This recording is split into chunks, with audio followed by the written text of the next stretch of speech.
Olá, como é que vamos? Todos bem? Esperamos sempre que sim, né? Seguimos aqui na quarentena já há mais de 8 meses, mas graças a Deus tudo bem. Então, meus queridos, o tema para as nossas reflexões hoje, onde vamos nos ocupar neste vídeo aqui, é sobre a imortalidade e a reencarnação. Este tema, aqui na nossa apostila de iniciação espírita, está muito bem desenvolvido nos capítulos 51 e 52, e ali trata a própria apostila, né, até das considerações antigas sobre imortalidade e sobre reencarnação. Mas antes de adentrarmos propriamente a este tema, eu gostaria de fazer uma pequena viagem mental com vocês, no sentido de refletirmos, né, sobre, antes mesmo de saber o que é imortal e o que é que reencarna. A questão é nós. O que somos nós, né? Parece que nós sabemos quem nós somos, né? Nós somos nós mesmos. Ou seja, pelo que nós aprendemos na nossa doutrina e até por conceituações antigas, de antigos povos, nas quais, segundo nós, acreditamos na reencarnação, possamos já ter vivido também naquelas civilizações mais antigas, tanto lá no Oriente como na Ásia, né, onde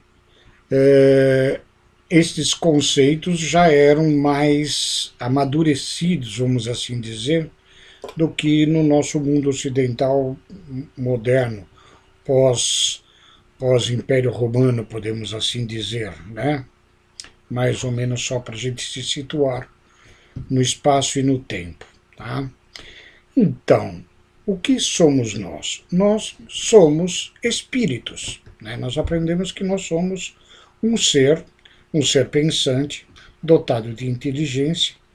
Na definição de O Livro dos Espíritos, que Kardec pergunta, o espírito é a criação inteligente do universo, a criação de Deus, ok?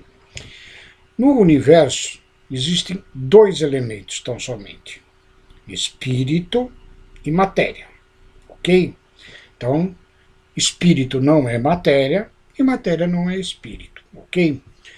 Agora, para nós imaginarmos o que não é matéria, é complicado. Nós não temos essa percepção ainda no grau evolutivo que nós nos encontramos de ter claramente em nossas ideias o que é não matéria, o que é o espírito. Porque tudo que nós conhecemos é matéria. Né? Nós aprendemos lá atrás nas escolas, né, que a matéria tem 3 estados: líquido, sólido e gasoso. Né? Hoje já se sabe que a matéria tem outras propriedades e outros estados. Né? O plasma, por exemplo, que é o fogo, né, é uma outra forma da matéria. Os fluidos, né, são matérias diferenciadas também. Né? Então, muitas coisas ou quase tudo que nós conhecemos e que a ciência vem descobrindo no universo, né, é matéria. Agora, a gente ainda não conseguiu entender o que é o espírito, que não é matéria. Né? Então, a eletricidade é um fluido, a gente não o vê, e, no entanto, é matéria. O ar que nos cerca, sentimos, respiramos ele, é matéria. Né? Elementos gasosos são gases, o oxigênio, o hidrogênio, a água é uma matéria, uma forma líquida, e assim vai. Para compreendermos o que é o espírito, ainda para nós é muito difícil. Tanto é que, na pergunta de Kardec no Livro dos Espíritos, se os espíritos têm forma, a resposta é que para nós não. Para eles sim, eles se identificam os espíritos, né? E aqui, quando eu estou falando espírito, nós estamos falando do ser pensante, do ser inteligente. Não estamos falando do ser envolto no perispírito, que é o elemento fluídico intermediário do espírito para atuar na matéria. É uma outra questão e um outro estudo um pouco mais aprofundado. Mas o espírito em si não tem forma. E na questão que se desenvolve destas perguntas de Kardec, a espiritualidade nos revela que para nós veríamos o espírito como uma luz. Como? Não é. Porque a luz, composta de fótons, né, ela é igualmente matéria, ok? Então, veja que espírito para nós é uma coisa ainda inconcebível, porque nós ainda não temos as percepções claras pelos nossos sentidos ou extrasensoriais para determinar que é o espírito. E nós percebemos que nós somos espíritos ou somos um ser pensante, segundo um filósofo árabe, quando ele faz uma elucubração mental, né, se nós fôssemos privados de todos os nossos sentidos, não veríamos, não ouviríamos, não teríamos olfato, nem paladar, nem tato em todo o nosso organismo, nós continuamos a pensar, a ter mente, a sentir. Sentir não, a saber que existimos, né? Então, sem os sentidos que nos fazem perceber o nosso mundo material, nós continuamos a ter o nosso pensamento, a ter a nossa inteligência, a sermos nós, o eu pensante. Tá? Então, é assim. Este eu pensante é o espírito, que não é matéria, e como nós dissemos, no universo só tem esses dois elementos, e acima dos dois, Deus, que é o Criador. Tá? Antes de falar de imortalidade, então precisamos entender esses elementos, espírito e matéria, e entendermos Deus. Tá? Eu costumo brincar um pouco em aulas que fazemos em casas espíritas ou mesmo em algumas palestras, que um dos princípios básicos para se ser espírita não é acreditar em Deus. O espírita não pode acreditar em Deus. Ele tem que ter certeza absoluta da existência de Deus. Pois Kardec, na Gênese, ele nos faz uma comparação que diz o seguinte: Kardec, se eu conheço o relógio, eu sei que existe o relojoeiro. O relógio não surgiu do acaso, do nada, né? Então, se eu olho o mundo, se eu olho o universo, vejo a maravilha que é, e a ciência, os cientistas descobrindo tantas e tantas coisas na nossa época, né, acerca do universo infindável, do universo infinito, e tudo isso não surgiu por acaso. Até porque a própria ciência declara que o universo ele funciona matematicamente perfeito, né? Nas leis de gravitação universal, nas leis de interação entre os diversos corpos. Então, nós temos Deus e temos o espírito e a matéria criadas. Agora, como que elas mais ou menos são criadas e como que a gente pode perceber? Nós temos na obra de André Luiz, o livro Evolução em Dois Mundos, é um livro que tem uma certa conotação de ciência mais aprofundada e que às vezes nos escapa a profundidade do que trata esta obra, que fala da evolução do universo de uma forma geral e do ser humano, do espírito, né? Com bastante propriedade e com muitos termos técnicos científicos, ok?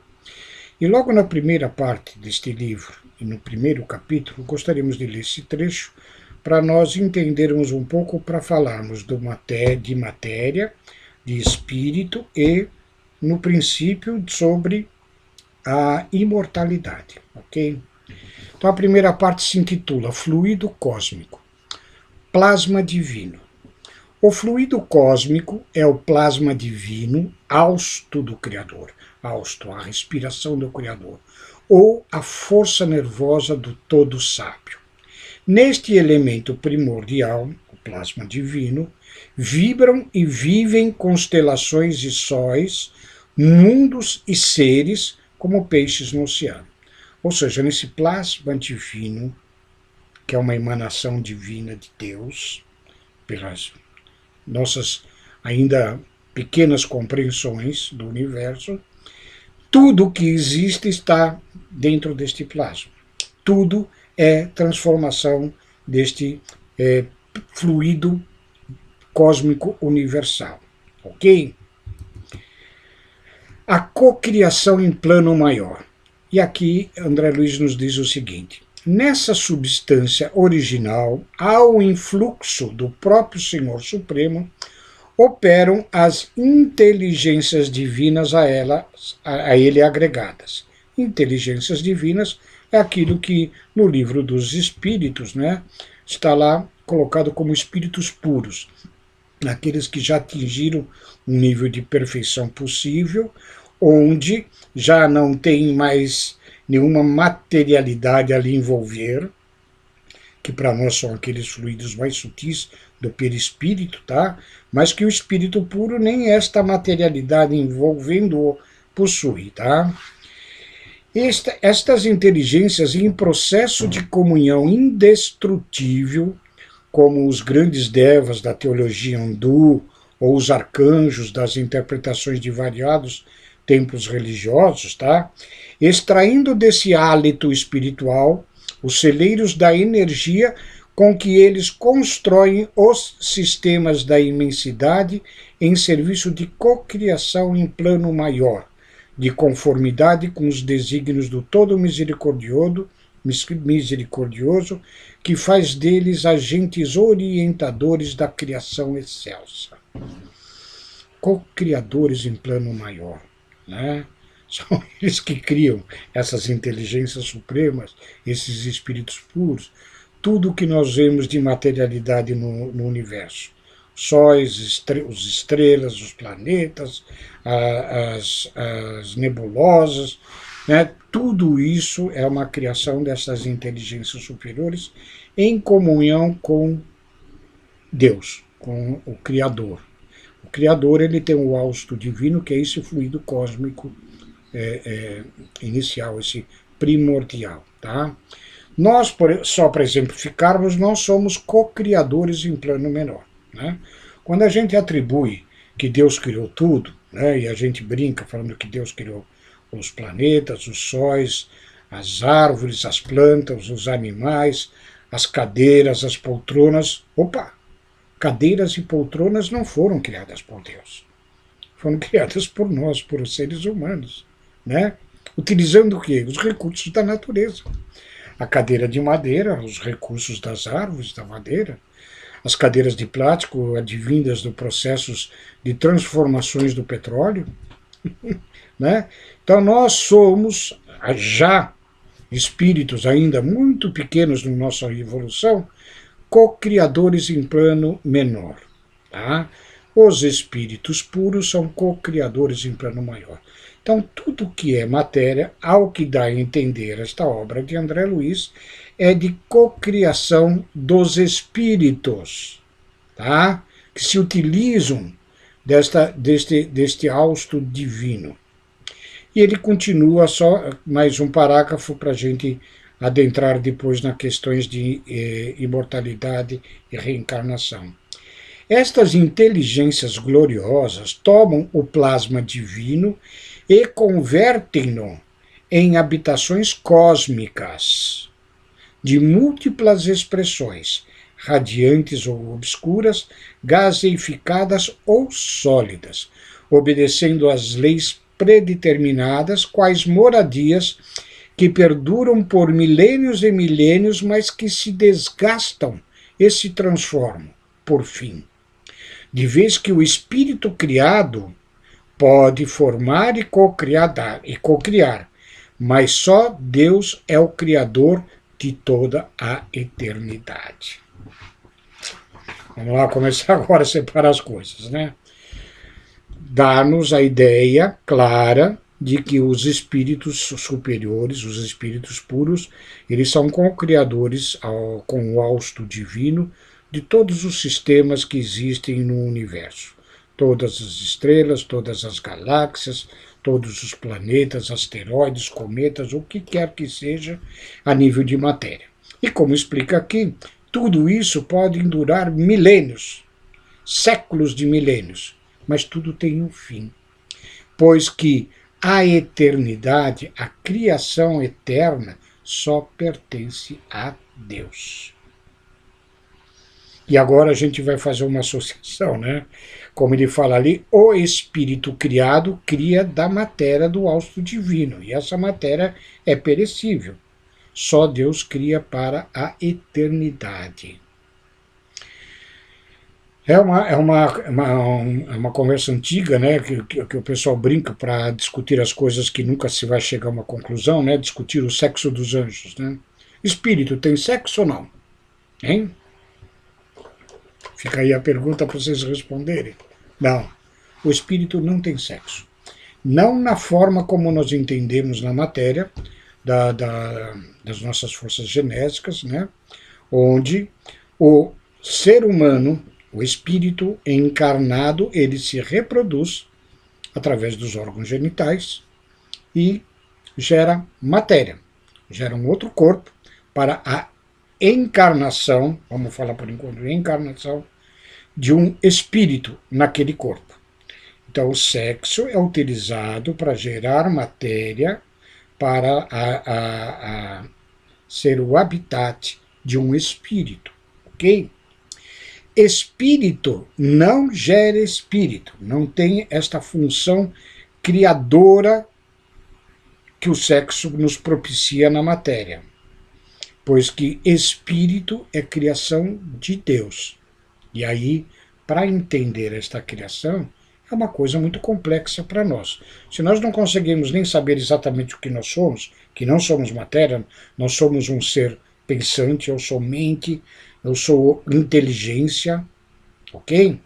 E nós temos na obra A Gênese, de Kardec, no capítulo da uronografia geral, no aspecto das criações primitivas. Este capítulo foi recebido pelo Camille Flammarion, contemporâneo de Kardec. Camille Flammarion, astrônomo, era o diretor do Observatório Astronômico de Paris, médium, tá, espírita, e é atribuído a ele, em sua mediunidade, as mensagens do espírito de Galileu, tá, que viveu lá pelo século XVI, 17, já 1600, século 17. No século XIX, Camille Flammarion recebe uma série de mensagens do espírito de Galileu, e neste trecho que nós vamos falar, estamos falando da criação do espírito, Galileu nos diz o seguinte: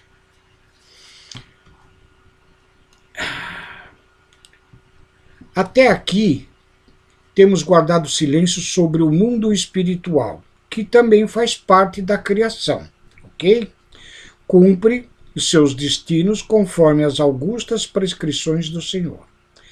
Acerca do modo de criação dos espíritos, entretanto, eu não posso ministrar mais do que um ensino muito restrito, diz Galileu, em virtude da minha própria ignorância, e também porque tenho ainda de calar-me no que concerne a certas questões, se bem que já me haja sido permitido aprofundá-las, tá?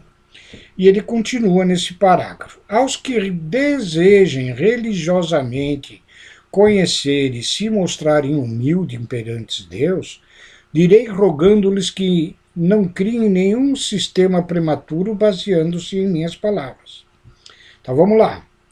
O espírito não chega a receber a iluminação divina que lhe dá simultaneamente com o livre-arbítrio e a consciência a noção de seus altos destinos, sem haver passado pela série divinamente fatal dos seres inferiores, entre os quais se elabora lentamente a obra da sua individualização, unicamente a datar do dia em que o Senhor lhe imprime na fronte o seu tipo augusto, o espírito toma lugar no seio das humanidades.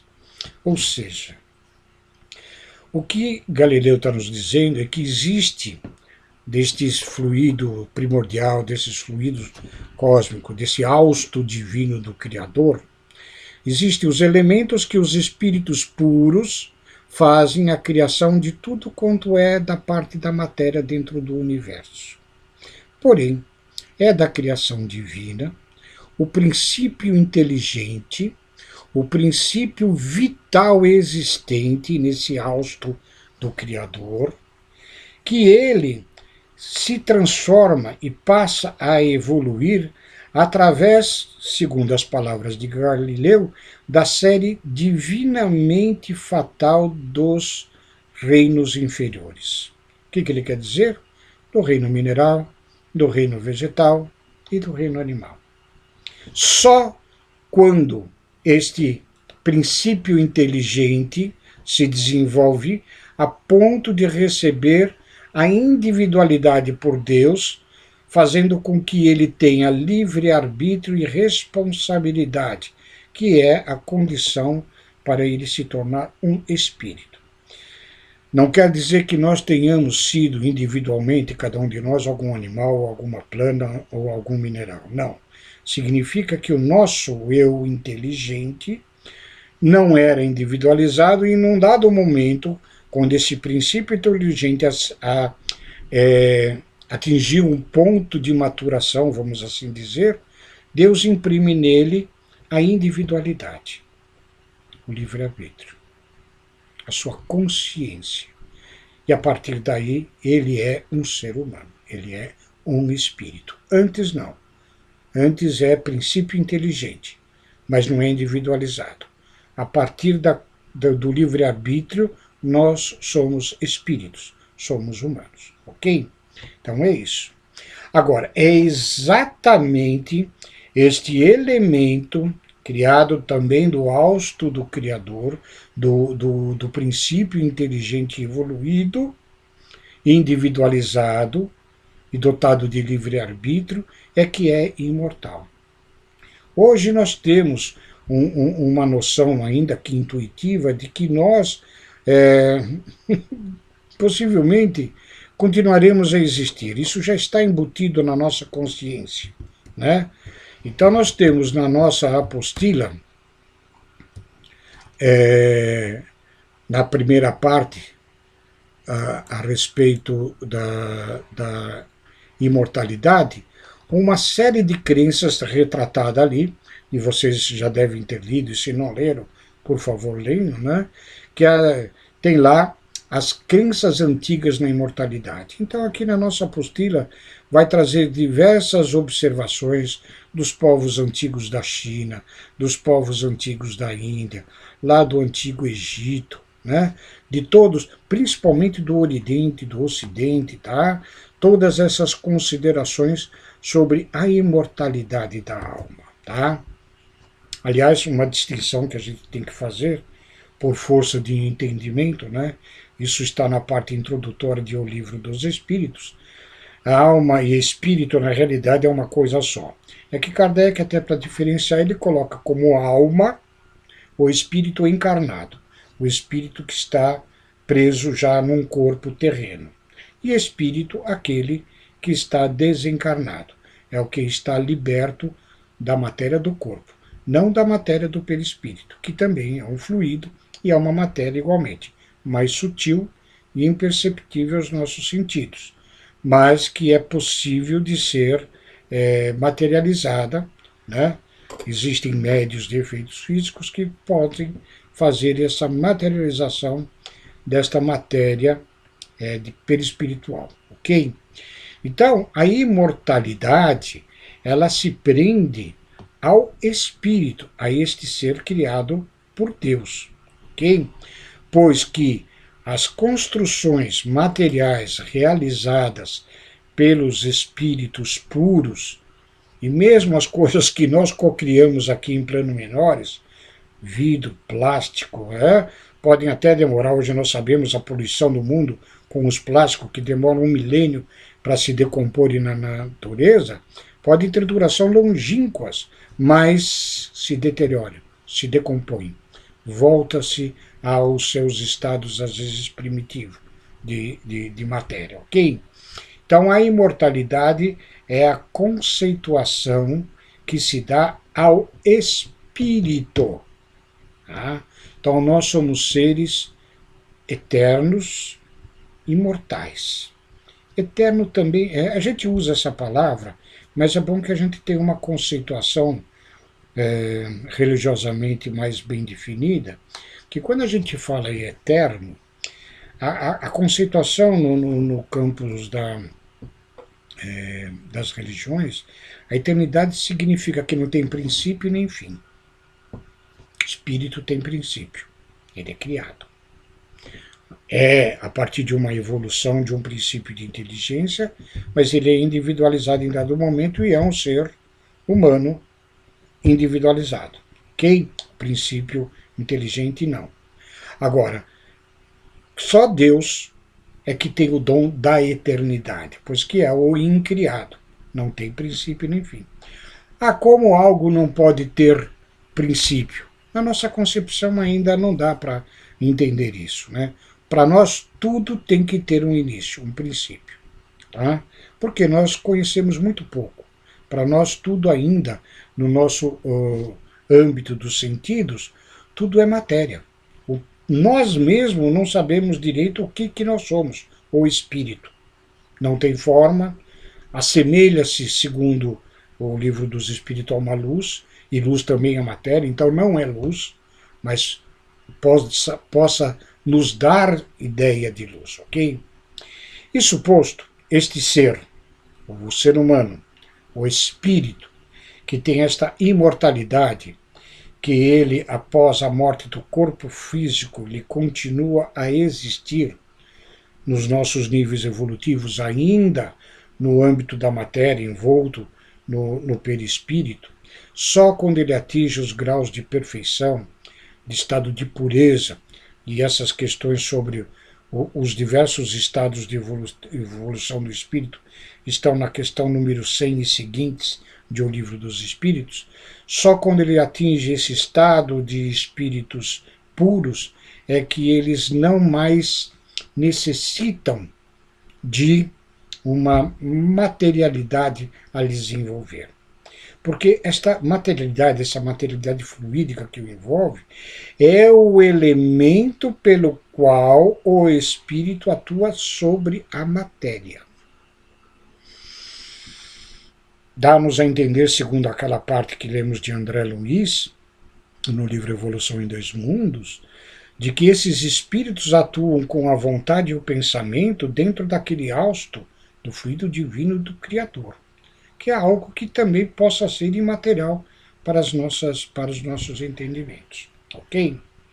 E suposto, entendendo o que é espírito, o que é matéria, que a matéria é perecível sempre, mas que o espírito não, ele é de uma eternidade, de uma imortalidade, melhor dizendo, tem uma duração infinita para as nossas conceituações. E o tema seguinte a estas nossas reflexões é o da reencarnação, né? O que será a reencarnação? Para que serve? O que é? Bom, concebendo-se de que o espírito não é matéria e que ele vive na matéria, nós já sabemos o que é encarnação. Na conceituação desta palavra, encarnação é o espírito estar ligado a um corpo de carne, a um corpo material, tá? Intermediado, como sabemos hoje pela doutrina espírita, intermediado por um corpo sutil, perispiritual, é o perispírito, que envolve o espírito em si propriamente dito. Tá, então se um espírito está encarnado, ele tem um corpo fluídico que o faz atuar sobre a matéria, e a matéria é este corpo mais embrutecido, o corpo terreno, o corpo de carne. Então, encarnado, tá? A ideia da reencarnação é que o espírito que desencarna, ele possa encarnar novamente, reencarnar. Essa é a conceituação. E aqui nós voltamos um pouco na segunda parte desses nossos temas, né? Que aqui, também na apostila, vai falar da reencarnação, e aqui logo no princípio deste capítulo 52, diz aqui, a reencarnação é o que determina uma teoria da existência segundo a qual um invólucro ou forma de matéria visível é ocupado ou habitado por um princípio imaterial que sobrevive à sua mutação e que logo a seguir à sua decomposição ou à morte da forma, e após intervalo mais ou menos longo passa a habitar outro invólucro ou corpo. Tá?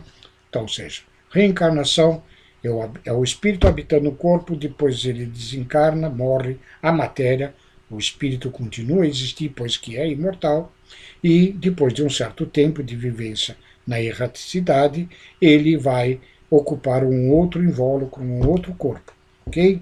Tá?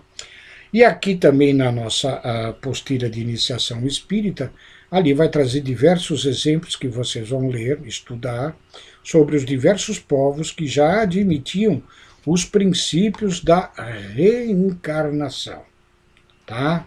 De novo, aqueles antigos povos do Oriente, da Ásia, os chineses, os egípcios, né?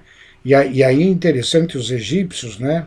E tanto os egípcios como os judeus, eles tinham uma ideia desta reencarnação um pouquinho diferenciada, vamos ver se eu me faço entender, que eles chamam, e muitas doutrinas cristãs atuais usam o termo de, não de reencarnação, de ressurreição. A ressurreição, na compreensão hoje, inclusive dos evangélicos, dos protestantes, é de que o espírito, o ser, ele vai voltar à vida no próprio corpo. Coisa que cientificamente está comprovado, de que o corpo já dispersou-se em tantos outros milhares, milhões de elementos na natureza, e a sua recomposição é impossível. Tá? Mas segundo a crença deles, a Deus nada é impossível, então essa recomposição será feita no dia do juízo final, onde todos voltarão, depois de um sono quase que eterno, a voltar no próprio corpo. Essa ideia básica lá da antiguidade, principalmente dos judeus, é que quando se falava da reencarnação, encarnar de novo, eles tinham a ideia da reencarnação no próprio corpo, na própria matéria. Mas o próprio corpo não é mais possível de ser o invólucro daquele espírito que já se desfez. Então, a ideia da ressurreição, ela ficou assim um pouco deturpada nesse sentido, que é a reencarnação na realidade, e nessa utilização das palavras daquela época, se imaginava voltar ao corpo. E voltar ao corpo, a ideia primeira era o meu próprio corpo, como eu sou, como eu me vejo, ok? Mas isso não se dá. Então, a reencarnação é a volta do espírito num outro invólucro, num outro corpo, tá? E aí, nós vamos encontrar na nossa apostila esses diversos exemplos, eu não vou citá-los, tá? Que a gente vai tentar refletir sobre o próprio conceito da reencarnação, para entendermos a sua veracidade ou não dentro deste dogma filosófico, ok? E vai falar aqui na apostila sobre os antigos gregos, Sócrates, Platão, que são tidos como precursores da doutrina espírita, né? Jesus, né, no Novo Testamento, nos evangelistas, nos quadros evangelistas, em algumas passagens, Jesus tem algumas questões que fala-se claramente sobre reencarnação, né? Tem aquele trecho que Jesus fala que Elias voltará, e ele já voltou de Jesus, e vocês não o reconheceram, né? Se Elias voltou, no caso, como João Batista, era a referência nessa passagem, ou seja, Elias, que tinha um outro corpo, morreu e voltou no corpo de que era João Batista. Ou seja, Elias, o profeta, e João Batista, o outro profeta primo de Jesus, é o mesmo espírito, tá? Mas em corpos diferentes, tá? Em outras passagens do Evangelho, onde o Nicodemos, né, que pergunta para Jesus como que se vai ao reino dos céus, ele fala, não se vai sem que se tenha que nascer novamente, né? O que era até um pouco incompreensível ainda para Nicodemos, mas essa ideia de reencarnação já era permeada entre os povos judeus. E uma passagem bem significativa, para citarmos aqui ainda do Evangelho, que é o caso daquele cego de nascença, que os discípulos perguntam que se esse cego de nascença era cego, ele nasceu cego, porque foram os pecados que ele já tinha cometido ou por causa dos pecados de seus pais. Ora, e Jesus fala, não, ele não pecou, né? Ele veio assim para dar fé ao testemunho à obra, a minha obra de Boa Nova, né? Ele diz, não foi este homem que pecou, nem os seus pais, mas é para que a obra de Deus se manifestasse nele. Ora, para os discípulos perguntarem, já que o cego era de nascença, se ele já tinha pecado, ora, se ele é de nascença, se já tinha pecado, é porque pecou em outra existência, numa anterior, né? Se a ideia do espírito nascer junto com o corpo, então essa possibilidade não haveria dele ter pecado antes, porque ele estava sendo criado naquele momento. Então aí demonstra claramente, nestas passagens, o princípio da reencarnação dentro já da doutrina cristã, advinda dos ensinamentos de nosso Mestre Jesus. Isso acho que está bem claro. Pois bem, agora, falamos da imortalidade do ser, do espírito e a reencarnação, né? Como que a gente possa entender ou compreender que a reencarnação de fato exista, né? Filosoficamente, dentro da própria doutrina, a gente fala que isso é um dogma, é uma crença, né, deste princípio, pois que, embora haja-se muitas confirmações através de mediunidade e de espírito, a ciência terrena ainda não constatou essa realidade, mas para nós é uma evidência muito forte. Ora, então, se nós temos dentro das nossas concepções do que é uma divindade, e dentre dos atributos que nós mesmos damos a Deus, que é o perfeito, o ser incriado, o eterno bondoso, eterno justiça, o onipotente, o onipresente, de que tudo isso de perfeição que nós conhecemos em estados superlativos deve pertencer a Deus, né? Então nós atribuímos a Deus uma bondade infinita, uma justiça igualmente infinita, e se Deus tivesse em um desses atributos um mínimo que fosse abaixo da perfeição absoluta, não seria Deus, nas nossas concepções.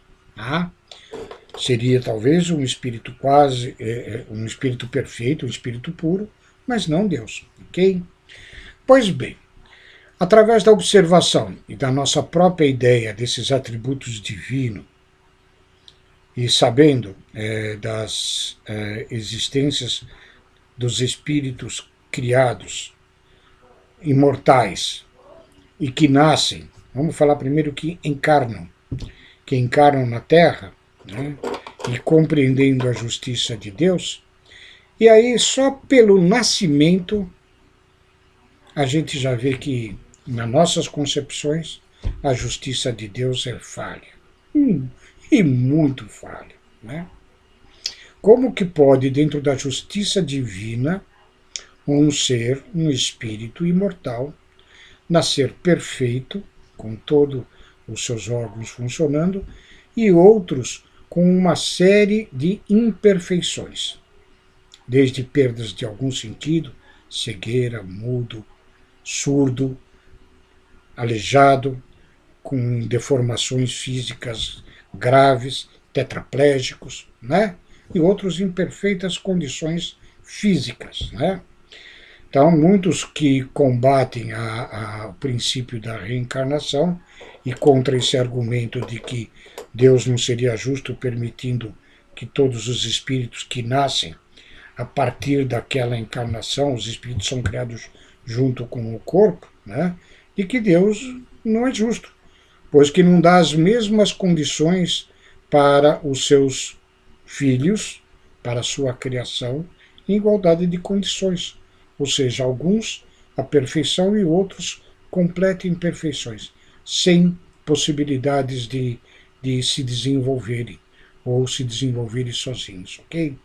Só por aí, então, já concebemos uma ideia de que estas imperfeições, estas necessidades do espírito reencarnante, ou encarnando, vamos melhor dizer assim, fazem parte de um processo de resgate, processo de evolução, advindo de experiências de existências anteriores, que fazem que, para numa determinada encarnação, esse espírito tenha a possibilidade de resgatar erros do passado e avançar na sua evolução. E que outros tantos espíritos que nascem perfeitos nem sempre são mais esclarecidos ou mais adiantados do que aqueles que nascem com uma série de defeitos, pois que aqueles espíritos que escolheram provas de dificuldade física na Terra, muitas das vezes são espíritos já esclarecidos de suas necessidades de evoluções e pedem estas provas difíceis, mas factíveis. E outros espíritos como nós, talvez, que possamos ter nascido perfeitos, tenhamos ainda que ter alguma encarnação nessas dificuldades, pois que ainda não estamos devidamente preparados para avançarmos nesses termos de processo evolutivo. Então, só por esta questão da justiça de Deus e a gente ver os espíritos que nascem em condições diversas, e voltamos a dizer, além do físico próprio do espírito encarnante, as condições de adversidade nos ambientes em que nascem os espíritos, né? A um é dado o trono, o berço de ouro, a outro dado o lar paupérrimo, ok? Então, nestas condições, não haveria de Deus a justiça, havia os espíritos criados com uma certa preferência e facilidade de desenvolvimento, e a outros não dado estas facilidades. Haveria privilégio. E onde há privilégio, não há justiça. Ok? Então, eu encaro como um dos grandes argumentos para os princípios de reencarnação e as sucessivas existências do espírito como uma misericórdia divina em sua justiça. Ok? Deus é plenamente justo. E as dificuldades que nós temos são decorrentes das nossas necessidades evolutivas, e Deus misericordioso nos propicia essa possibilidade de reencarnar sucessivamente em todas as nossas existências. Voltando ao princípio do que falávamos dos grandes espíritos, das grandes inteligências, dos espíritos puros, co-criadores em plano maior de Deus, né? Aqueles espíritos com conhecimento que a gente fala lá dos engenheiros siderais, construtores de sistemas solares, construtores de galáxias, né? Esses espíritos não foram criados já perfeitos. Foram, como todos nós, criados ignorantes, e simples e que evoluíram. Ora, como pode um espírito desta envergadura, co-criador em plano maior de galáxias, ter numa única só existência aprendido tudo o que é possível para ser aquele espírito puro? Inconcebível. Para nós é claro de que não é numa única existência que um espírito consegue evoluir tudo o que ele precisa evoluir para atingir esse status de grandes inteligências, de espíritos co-criadores com Deus. Nós temos o exemplo nas nossas próprias existências terrenas. Na escola, um médico, ele num único ano da sua escolaridade, ele aprendeu tudo o que ele precisava para ser um bom médico, um engenheiro, um economista, um administrador, seja qual for a profissão que for. Passou pelas primeiras letras da escola primária, desenhando as letras, aprendendo os princípios da aritmética, as operações básicas, evoluiu nos seus conhecimentos, na literatura, na história, na geografia, nas equações matemáticas, evoluiu nos seus conhecimentos profissionais, daquela profissão que ele escolheu, vai fazer o curso superior, onde ele vai se aperfeiçoar para o seu trabalho dentro da humanidade, dentro da profissão que ele escolheu. Ok? O médico, o engenheiro, ou um administrador, né, um enfermeiro, ou qual for a profissão que for. Então nós vemos que toda a evolução profissional de um espírito encarnado se dá num longo período e através de etapas sucessivas, onde em cada etapa ele é provado para saber se pode aprender coisas mais avançadas na etapa seguinte.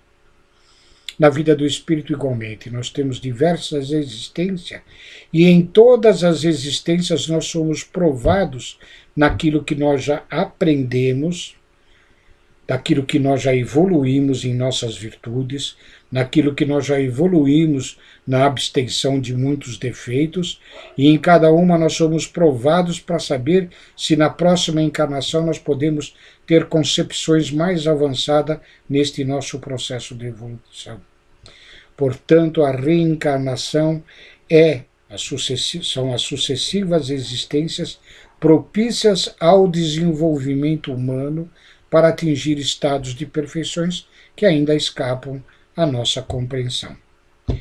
Meus queridos, espero que tenha deixado um bom esclarecimento para vocês em matéria de reflexão, ideias essas obtidas através da nossa própria apostila, de obras de André Luiz, como A Evolução dos Mundos, obra de Kardec, A Gênese, né? E outras tantas que já estudamos e que nos dá essas ideias sobre estes temas de imortalidade do espírito e sobre o que são as reencarnações destes espíritos imortais. Fiquem com Deus e agradeço a atenção de vocês. Até uma próxima ocasião.